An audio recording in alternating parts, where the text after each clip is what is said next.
So remember how we were talking about hand pinning when we have this mount position, getting control of their hands, and then with a supinated position, getting their arm down to the mat. What we're going to work here is we're going to look through a couple armbar options and a triangle option from here. So as I pin his hands down, what I can do is start using my opposite hand to then start pushing his elbow up towards his head, right? And what I want to do is take this hand, here, scoot down a little bit more.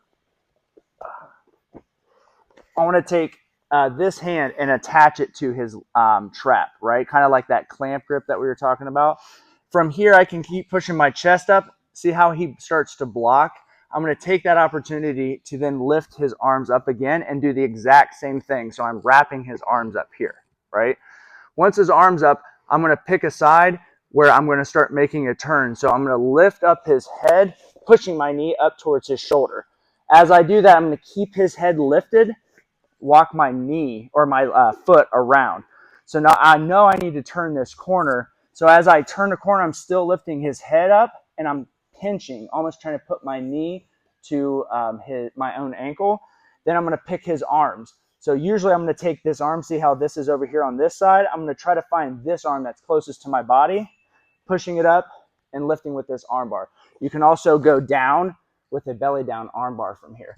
But it allows us to keep him nice and tight, which is probably not very comfortable on his body, without creating space. You guys have probably all seen the arm bar where you're coming around here and you turn this corner here and I drop, right? That's fine. We can do that. I mean, that was a shitty example of it. But here, as I can keep him locked, if I can keep both hands locked with the trap, I can just lift his head up and bring it almost to like an S mount. From here, I need to turn to my left, or I'm sorry, to my right, to be able to get the angle for this arm bar. So when I turn, I'm going to make it uncomfortable for him and lift his head up and start turning the angle. And I'm pinching him like my knee to my ankle as much as possible, lifting or coming through and lifting down here. That makes sense? Makes sense? You guys didn't want to see it again? What's your left leg doing? Oh, so my left leg is going to be the one that steps up to the shoulder to pinch, right? Once I get this pinch, this leg has to come around the corner. So as I create this space, I can like do this to make it so he can't escape. I'm lifting his head up like this. So I'm now in this S mount pinching. So simply, he starts fighting with his hands, push one hand to the mat. Then I start bearing, making sure I can get this arm up, right? Clamp. He's going to try to protect. I'm going to come over, clamp. Just like this, like we were doing last week, basically. Then this knee that I'm going to start attacking the arm side, which is going to be my left, is going to come up to his shoulder. I'm going to lift his head up and put another wedge behind his head so his head doesn't hit the mat. Then I'm going to lift and turn this angle like this and attack the arm that's on my side, which is this. If his arms are crossed, just push the arm off, attack, and like I said, you can even go across his face with your shin.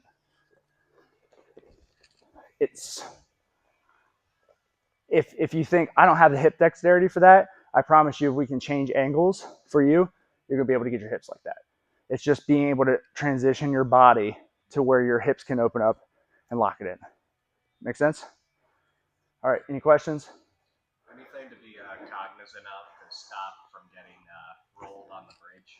So when someone rolls, when someone bridges, so I want you to perform a bridge without me on you. See how his head goes to the mat? Yeah. His head has to go to the mat. Watch. Bridge. His head has to, so that's why I'm lifting his head. I'm lifting his head off of the mat so he can't generate enough power to get his hips up. So anytime you're transitioning and moving, not even just in this position, if I don't want him to start bridging on me, I'm going to lift his head. Same thing with mount. If I feel him on his hips, his hands on my hips, what my first reaction is to, as he bridges, is to lift and curl his head. Always, right? This is going to help me not give him so much force with a bridge. Is that it? Any other questions? All right, 1, 2, 3. Yeah, come down. The point of doing this type of arm bar is when, so center just a little bit. The point of doing this arm bar is because I'm now compressing them and making it super tight and uncomfortable for them so I can attack. It's trying to alleviate as much space as possible. Space is not good when you're attacking, right? Especially in this it's good for him, bad for me. So if for some reason, let's say I get this up like here and Mike starts pushing on my body and he won't let me fold his legs. What Mike is doing is asking to be armbarred. He's begging me to be armbarred because his arms are starting to get extended. So instead of fighting this underneath of his elbows, I'm going to go one inside, do the exact same thing, lifting my knee up and pulling his head, right? Once I get this, I'm going to find the attack arm and push it to my chest, and I might just fold over top of him like this for the armbar, or you can, more classically grab the leg, fall down, and go to the armbar, right? So scoot down, Mike. So these are in conjunction with one another. If I can get Mike folded, preferably, I would want to go to this style of armbar because he's folded, especially with Mike being nice and strong. But if Mike's being stingy and he's just holding me on top of him from the outside, I'm going to pick one arm to go in, grabbing his head, right? I want this arm, preferably this elbow, to be across my chest, which puts it across his center line.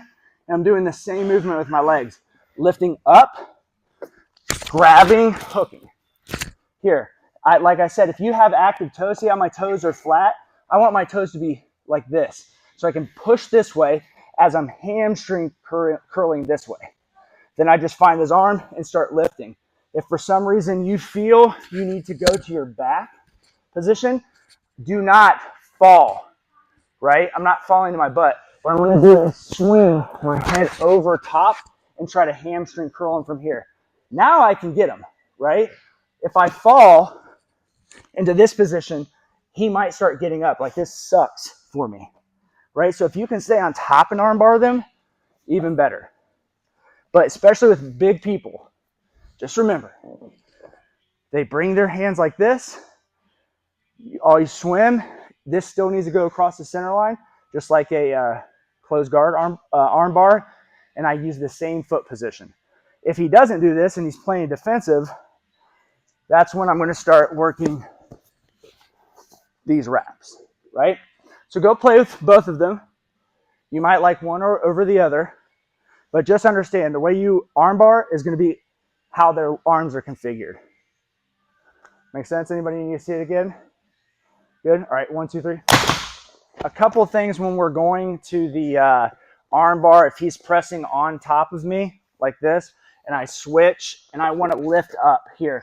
If I want to go to his head, here, scoot down.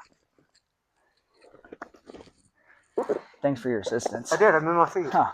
So if I get to this position and I feel like, hey, I want to start curling his head.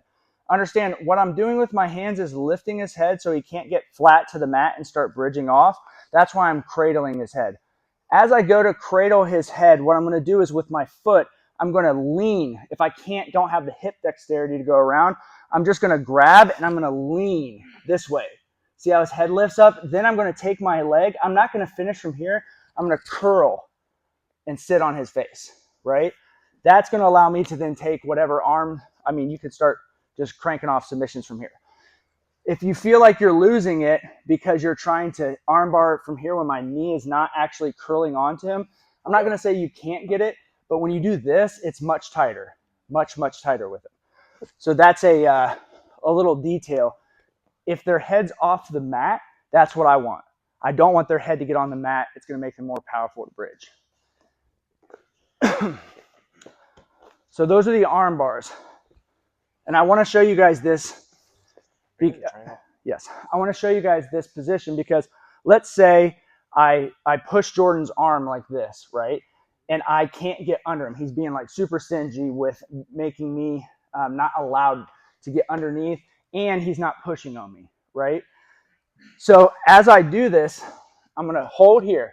if I'm like, dang, I can't get it for the Americana like we learned last week, he's not pushing on me, I can't really get his elbows because he's engaging his lat, what I'm going to do is I'm going to allow him to stay like this. And I'm going to switch my hands up onto his head here, right? First is what I'm going to do is I'm going to pin my shin onto his bicep, right? From here, I'm going to do the exact same thing. It's really boring today because we're doing the exact same movement, except I'm going to still lift his head and I'm going to turn this corner like this. Here, if you'll notice, my foot's stuck on his arm. That's fine. I'm just going to keep lifting his head and reposition my feet. Here, all I'm going to do is lift and try to lock my feet here, right? You can sit in here to do a arm bar from here. I can have a, I guess a reverse triangle position. Or if I want to go, this is a reverse triangle. If I want to go to the regular triangle, just push up, go flat, lock my feet, right? So a lot of different options from that same position. So what I want you guys to practice, if he is being stingy, here, grab, pull his head, pin his foot, or pin his bicep, still turn this corner, get to this trap. Here you'll have the Kimura. If I don't want to go to the Kimura, just swish your feet and lock, right? If I want to go to, this is a reverse triangle. If I want to go to the regular triangle, let him feel your weight. See, I'm walking on him. Keeps changing. Lock your feet. Here, pull on his head for the triangle. Arm bars, if you want, you can always like roll through triangle. All right. I know that's a lot, but it's really simple on how many attacks you have based off a very similar position. So we have, they're doing this, arm with the fold, they're pushing, arm bar, their arms down, step over, hit the triangle or reverse triangle position. Make sense? Anybody need to see it again? Nope. 1, 2, 3.